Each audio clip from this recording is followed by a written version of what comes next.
Thank you for subscribing to my channel. Today we want to look at Bland-Altman plot. So this is the Bland-Altman plot. So this is a method that is normally used when a scientist or an investigator want to compare two methods to see how comparable they are.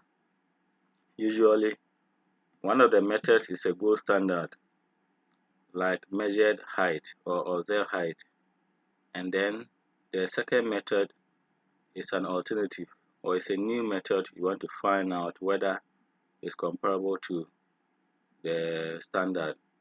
So it could be like a prediction model. You create a linear regression model based on the length of the ulna. Then you want to compare with the measured or the observed height to see whether in the absence or if you found only a body part that has intact ulnar length, that could be used to predict the height of the unidentified person. So if you look at this, there's the Bland-Altman plot. So here, what this LR is linear regression. The M here is for male. So and then the UL is ulnar length. So it's telling you you are predicting male height using a linear regression model based on ulnar length. So if you look here, this is the y-axis, which is the difference in height between the observed height, that's the actual height, and then the predicted. And then the x-axis, you have the average. So the average is here. So the observed height plus the predicted height divided by 2 is here on the x-axis. Then if you come to the chart area, so ideally for a method to be comparable to a gold standard, there's something called bias. So that means the difference between the two methods ideally should be 0. Since the two, if the values are the same, then there should be no difference between the gold standard and then the alternative method. So but most of the time this is not so. So the deviation of the new method from the gold standard is a bias. So usually it is how far the new method have moved away from 0, or the difference between the two methods. So it could be negative or positive. So that is the bias here. For this method, the bias is 2.75. So if it's positive, it's usually the gold standard minus the new method. So if it's positive, it means the new method have underestimated. So if you subtract, you get a positive value. If this bias is negative, it means the new method has overestimated. The value produced by the new method is higher than the gold standard, so you get a negative bias. And then the analysis also provide the 95 confidence interval, 95% confidence interval. So the lower limit LL is minus 6.52 and the upper is 12.02. So usually for confidence intervals, a more precise a precise method will have a very narrow confidence interval, while a method that is not reliable will have a wider confidence interval. So for Bland-Altman, there is no first rule as to which bias is acceptable or not acceptable. It depends on the investigator. You have to set which bias that you think is acceptable. So before the analysis, from literature or from other investigations, you can say that any bias less than 5 is acceptable. Any bias greater than 5 is not acceptable. So you have to set the standard prior to the analysis, the cutoff for the bias. There's also other methods of the Bland-Altman. This is just difference, A minus B. But there's also a percentage. There's one that uses percentage. So you can see that if the difference is more than 10%, then it should be rejected. Or if it's less than 10%, then it's accepted. So there are different models of the Bland-Altman plot. So this is how the Bland-Altman plots look like. So in this one, we are comparing height predicted using owner length to the actual height or the measured height. So this is what we want to create. So how do we make a plot like this? So this software, the software used in making this Bland-Altman is a GraphPad Prism version 8. So we are going to look at how we'll make a chart similar to this one using different set of data. So we go here. So this is the Prism software. So if you open, so you have different table and graph formats. So if it could be X, Y. If you are doing regression plus, you have column, you have group, contingency, survival, parts of a whole, multiple variables. But we are going to use column. So this one will use column. So when you open, this is the new sheet. So this is where you normally put your titles. So if it's method A, you put it A here. Put method A here. So, and then if it's method B, you put method B here. So it varies, depends on what you want to put. So this is how it is. Then you can copy your values from the Excel for method A and then populate this, and then from method B you can also copy and populate this. So let's copy from this one. So already have some values there. So this is the height of a female, and then the height predicted using owner length. So you can enter the values directly, or you can copy from an Excel or another Prism worksheet to this one. So we want to now go ahead and create our Bland-Altman plot.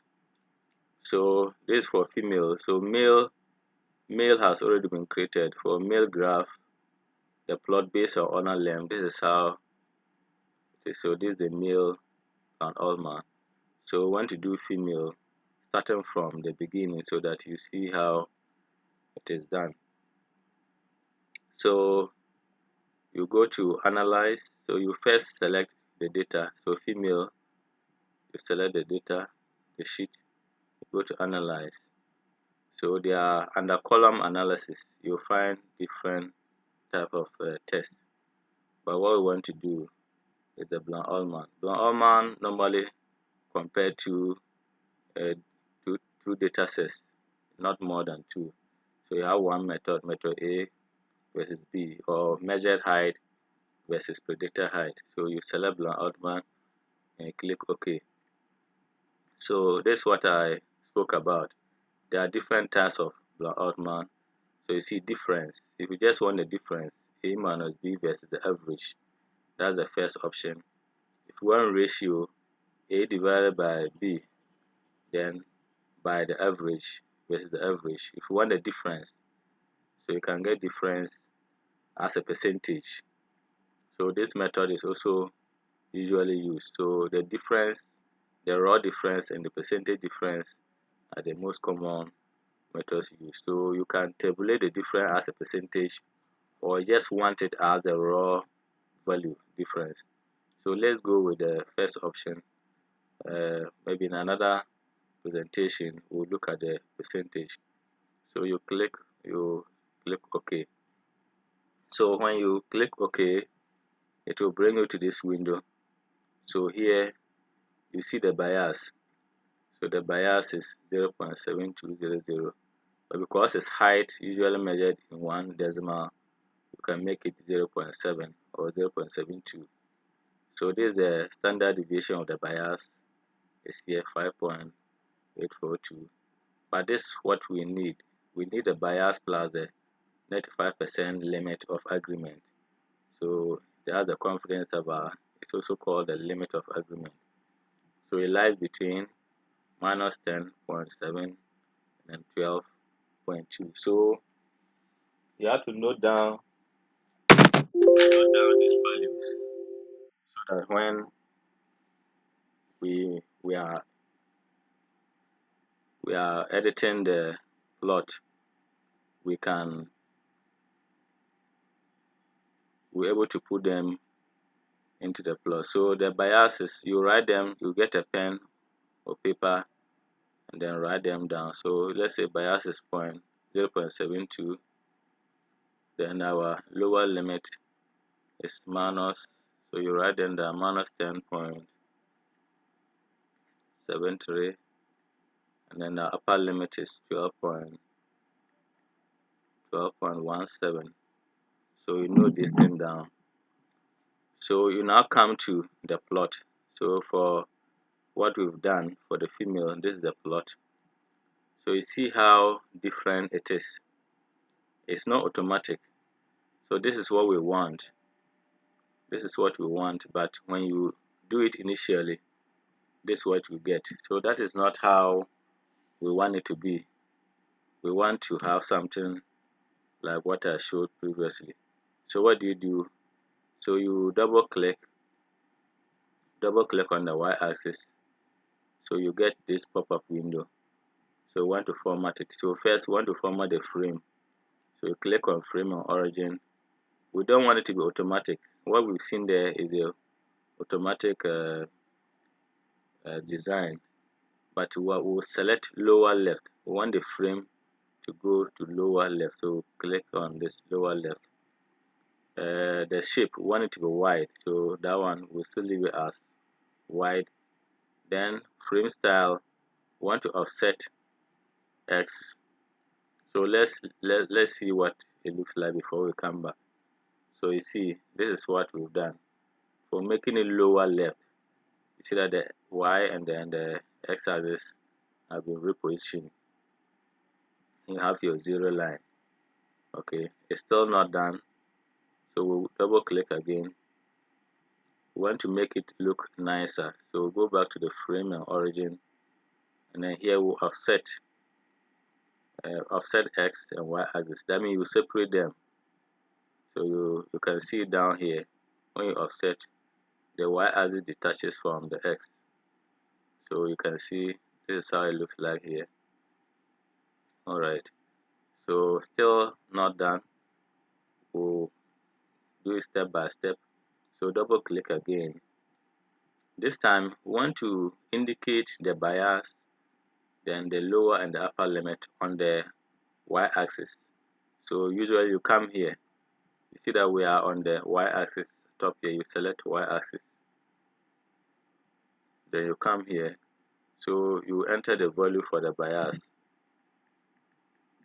So our bias is 0.72. You can make it 1 decimal if you want. Then we want a line. We don't want a tick on the y-axis, but we want a line to indicate the bias. So we'll select this, then we'll put in the 0.72 here, then we'll add bias, type bias, so that whoever is viewing or reading will see that this is the bias. Then we'll also enter the lower limit, that's minus 10.73. so usually we want a line, so you repeat the same value here, 10.73. then you add LL. LL is lower limit. Then here we add the upper limit, 12.17. So you also want to take a line, so 12.17. Then we put upper limit. So this is the upper limit. So let's see how this appear on the graph. So you can see we have shown that we have shown the upper limit here. We have shown the bias, the lower limit. But you can see that there is congestion here. It doesn't appear good. This is what we want. We want these values to be on the right, not on the left. So we want them to be on the right. They should appear here. They should appear here and not on the left side. So what do we do? So we need to do a little formatting. So double click this time around, double click on this line, the broken line. So if you double click, to bring you to this window. So this is the upper limit. So we want the value to be on the right, not, so you see that it's on automatic positioning, but we want it on the right. So we'll come and select right horizontal. So we select this right horizontal. Okay, but the distance, the offset, you want it to be positioned not on the y-axis, but a bit removed from the y-axis. So from previous works, I've determined that if we put 8 centimeters is enough to place it at the far right. Then here too, the same, the bias, will select right horizontal, then we'll select 8. For the 0, the actual, this one, you don't do that. It's already placed.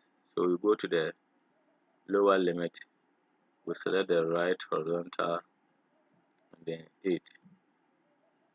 And then we'll click OK. So let's see how it appears. So you can see that they are moved to the right, and that is what we want. They are moved to the right. But now we have to distinguish between these lines.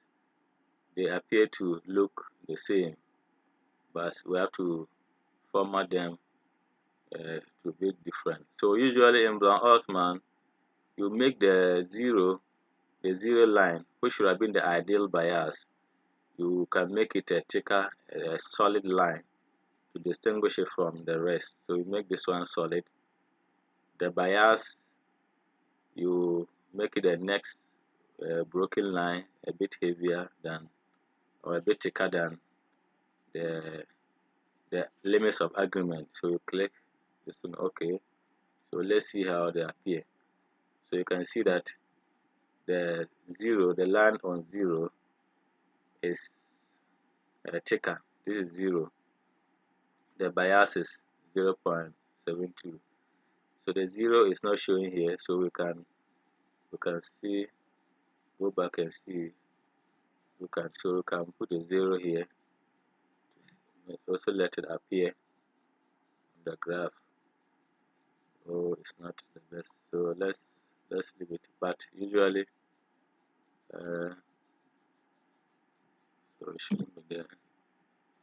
This should be fine. So this is the 0 line. The bias is the broken thick line. So sometimes you want to put a little color in the, to show the limits of agreement, so that it will be a bit distinct from the rest of the graph. So if you double click on this line at the upper limit, you double click on the upper limit, then you come here, fill. So fill or shade, you click on it, then you click on this drop down, and usually select a lighter color. If the color is too thick, it might obstruct the distribution of the data. See that there are some dotted points there. So you don't want to select a color that is too thick to obstruct them. So mostly a very light color, something. Let's just select this color, very clear. So yeah, it's not showing, the contrast is not there. So we'll select something that will show contrast. So let's select this one. So you can see the chart area where the data are distributed. It has a bit of pinkish background. If it's not so contrasting, you can choose a color that is maybe something a little blue. Let's see how it appears. Okay, so something like this. So it makes it nice. So these are the axes. You can change the font size. So if you click on here, you see the selection here. So you go up there, it's 11. the size is 11, you can make it 14 to make it bolder. So here too, the same, the y-axis, you can make it 14, so it will increase. Then here you put a title. See, we are doing linear regression, so linear regression is for female, so you can put dash female, and then we are using ulnar length. Okay, so this is a model based on ulnar length used to predict the height of female using linear regression model. So if the variable is different, like tibial length, you put the abbreviation. So, but the results, when you present this in your results session, you need to define the variables. You need to say this is linear regression, this for female, this is ulnar length, and then you write your legend that you are predicting, or you are comparing the predicted height, predicted female height based on ulnar length to the actual height. So this is your bias here. This is your lower limit. This is the upper limit. So this is the difference. This is the average. So as I said, you can make this difference as a percentage. So the software will compute that. So your graph is ready. If you can copy, you right click. So copy graph. You can send it to PowerPoint or Word. So you can send it to PowerPoint or Word. So here, this PowerPoint. So you can paste it and then you enlarge it. So you enlarge it. If you are going to do presentation, you get it that way. So this is your Bland-Altman. If you are also sending it to Word as results, you can also open Word document, and then you paste it here. So this is your Bland-Altman chart. So in another lesson, I will look at how to combine. Some instances you have more than 4 to 5 or even 10 different graphs. You can't just present all single graphs, but there's a way you can combine them. You combine all the figures into one, so it becomes figure one, but with sub headings. So you can have A, B, C, D all under figure one. So those are the, so you consolidate them. So you go to layout and combine all the figures into one figure.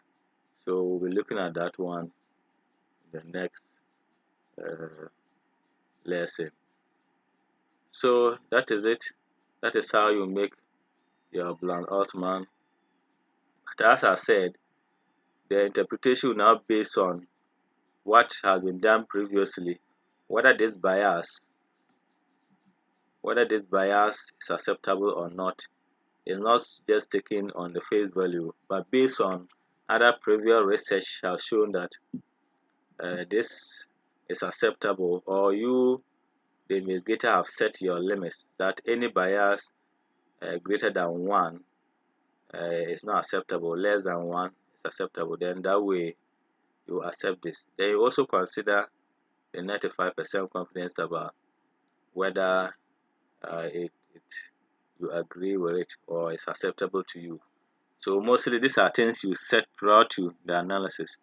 Or if you are comparing two different sets, like the reliability of the model in male and female, then that you can discuss. If the bias is higher in male, as you can see here, the bias is 2.75, in female is 0.72. So the model is more precise or more reliable in predicting female height than in predicting male height. So if you are predicting male height, ulnar length will be preferred for female height prediction than male because the bias is smaller in female. But also consider the 95% CI, which one is wider. But mostly you look at this first. If they are all the same, then you now look at the 95%, the limits of agreement. The one with a narrower limit of agreement is more reliable than one with a wider one. So that is how Bland-Altman is done in GraphPad Prism. So that is us. So thank you very much for watching, and then look forward to my next post on biostatistics and research and scientific research. Thank you.